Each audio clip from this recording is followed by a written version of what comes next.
steps to get on the other side of food addiction that is so similar to other addictions that we experience. So you really do believe in abstinence?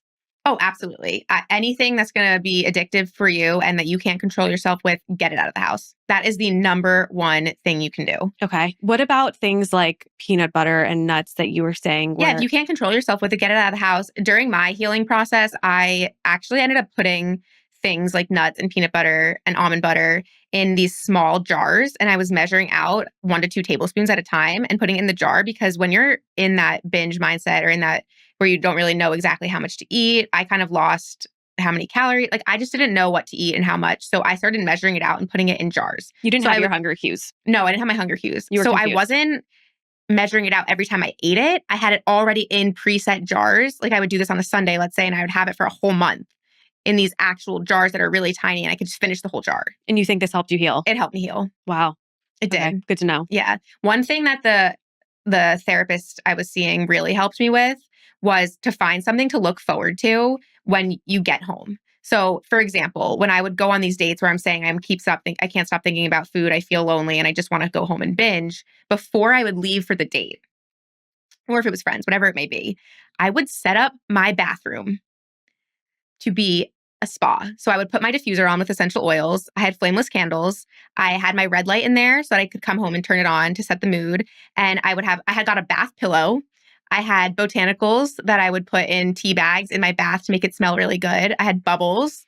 I had, and I always had my Kindle. And I will say Kindle is something I also think about when I'm out, that I want to go home and read my Kindle. So good. A good book, nothing better. So if you can picture that, it was very relaxing for me. Yeah. So when I would leave that day, I would know I'm coming back for this bath. And I was so looking forward to the bath that I stopped coming home and binging. Question for you. That's great advice. Did you eat before these dates? Because I know a big problem was that you didn't eat before these dates. So you were famished when you came home. Yeah, she did recommend that I force myself to eat before dates. Right. Which I started to do as well. And I did eat a little bit lighter than like typically if I didn't have a date, because again, I didn't want my stomach to hurt and I was nervous about that. Yeah. But I did start eating before dates. Okay. Yeah. I wonder if that helped at all. Yeah. So I wasn't going in as hungry. Yeah. Okay. And it doesn't have to necessarily be a bath. You can find something that you really like and you can set up.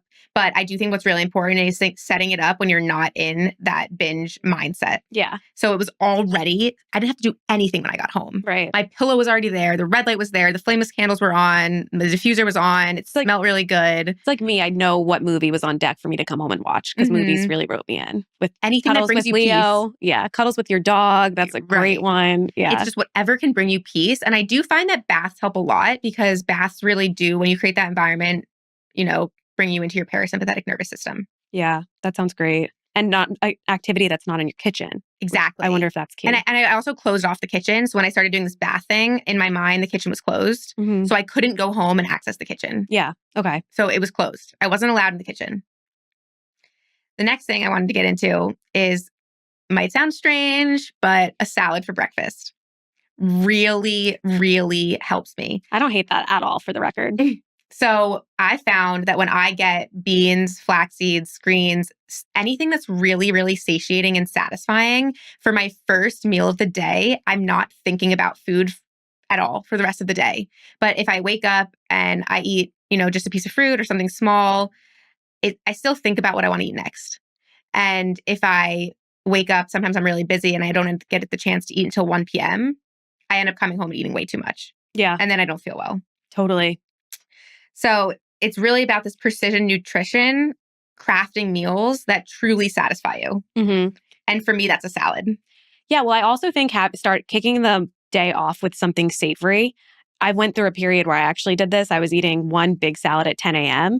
and it was just what I was wanting at that time. So that's my little spin on intuitive eating, is where I wanted this savory salad that made me feel satiated and good. And who cares if it's 10 a.m.? I loved it at 10 a.m. So I'm so with that. I eat my salads at 9 a.m. Do you? Yeah. Still? Yeah. Oh, so you've been doing salad? Because sometimes I want sweet, sometimes I want savory. And I think in my mind, that's do I want a berry oats? Do I want a salad? So I appreciate them both. And sometimes I'll even have a side of blueberries with my salad. Yeah. I've been going to our local grocery store salad bar at 9 a.m. and making my salad and eating it right then and there. And you know what? The salad and all the toppings are way fresher than they are at 4 p.m. It's so true. Eat your salads at 9. Also, you might get into this, but I do feel like we're big dessert people.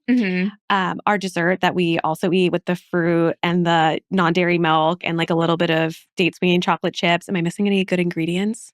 Oh, I've been loving the frozen blueberries, frozen cherries, warmed up in the microwave with the date sweetened chocolate chips. And I now eat that for dinner instead of, people would have that for breakfast, whatever it may be. Totally. Yeah, we hit the sweet, we hit the savory, and I feel like our desserts are so non-traditional, but so delicious. Oh, yeah. Definitely. I couldn't agree with that more. And a piece of fruit is dessert to me. Yeah, 100%. Or maybe I have a piece of 85% dark chocolate with that. And that also is dessert. We love chocolate. Yeah. Okay. Back to the tips that you were giving us because they were really fantastic. Okay. You ready for my next tip? Hit me. You might like this one, but you started it with those quotes. Did I? So I want to get back into it is you wrote me those quotes. And once I had a little bit of a better headspace, I started to put them everywhere. And I started not to only do quotes like the affirmations, but also nutrition facts. And nutrition facts are really important because it makes you want to get into the why behind taking away this food addiction. Yeah. And one of our favorite quotes I wrote down here is by Marcus Aurelius, is the happiness of your life depends upon the quality of your thoughts. And leaving quotes everywhere and different affirmations is how you rewire those thoughts, how you improve the quality. Absolutely. And that can also be in a few different other ways. So I started with the quotes, and then one of my really good friends from medical school who I opened up to about my food addiction problem, she said, always call me whenever you feel like you need to binge and let's talk about it. But when you're in that binge mindset, you're not in the mindset to call someone. But she did give me the advice of going to bed every night thanking the universe for what I'm grateful for. And so I chose, and she was very specific with this. She said, it cannot be you're grateful for your mom or your dad or your sister or your dog. That sometimes it's going to be that. But if it's that, it's I'm grateful that my sister went for a bike ride with me today. Like something more tangible, right? That's not just in your day-to-day, not in your general. Day-to-day. So I even thought of things. I said, thank you, because I went on a walk today and the pink flowers that I saw were so incredibly beautiful. Or the person at the coffee shop where I was studying, where I got my chamomile tea steamed with almond milk, smiled at me and asked me what my name was and who about my life. And I talked to them for a little bit. And this all goes into the perspective, right? If you're walking around in the street and you smile at a stranger, they're most likely going to smile back at you and you view the world as a happier place. Yeah. 100%. If you are walking on the street with a resting biatch face, they're going to have a resting biatch face right back to you. And you're going to view the world as a more negative place. No, this isn't the exact quote because I don't have it on me, but I know I've read it so many times too. It's like you can view the world as if everything is magical or if nothing is magical. And even when I'm going in walks through a park or like the smell of trees or the daybreak or dusk, whatever it is, whatever colors the sky is going, like the smell of the trees, it's all magical to me. Like I do really feel like taking the time to appreciate these little things in life change your entire life. They change your entire life. When I was feeling really sick, I was extremely negative. I was like, why is this happening to me? I didn't think it could be worse. I thought this is terrible, and then having these quotes around my house and saying 3 things I was grateful for every night before I went to bed that were really specific was the beginning of rewiring my thoughts. And even having the quotes around my house was really great, but I did also doom scroll on Pinterest and Instagram just for quotes. Really? Yeah. I was saving like 20,000, like I was literally saving 20 quotes a day. Yeah. And it really, really helped me rewire my thoughts. And again, as I was saying, this was a slow process, but the more that I did this, the little quotes that made me smile, the gratitude practice, it made me positive about everything. Wow. That's really inspiring. And I realized that, yes, I went through something that I rewired my experience of pain and food addiction to being helpful for my patients, to being, it could have been way worse. I'm not dying. I still have a whole life ahead of me. I just thought of it so differently, which again was a part of the journey and extremely helpful. It's like going back to Marcus Aurelius saying the quality of your thoughts. You were changing this through doom scrolling on Pinterest. You were slowly changing the quality of your thoughts because you will become what you think. Absolutely. It's I not what you say. rewired my brain. It's what you think. And I had to rewire my brain because I was in that animal instinctive pathway of binge eating. And that was coming from my brain. So it all had to be rewired. And also when you're sick, it's so easy to be, I mean, the default would be to be negative. It sucks that this is happening to you, that you had to go through this. So it's a tough obstacle to overcome, but like you could be up to the challenge, you could do it. And naturopathic medical school is typically 4 years. And I wanted to graduate with my friends in my class, but I had to change my school to being 5 years because I had to have less of a workload when I was so sick because I was in so much pain and I had migraines and headaches every single day that I couldn't do my schoolwork.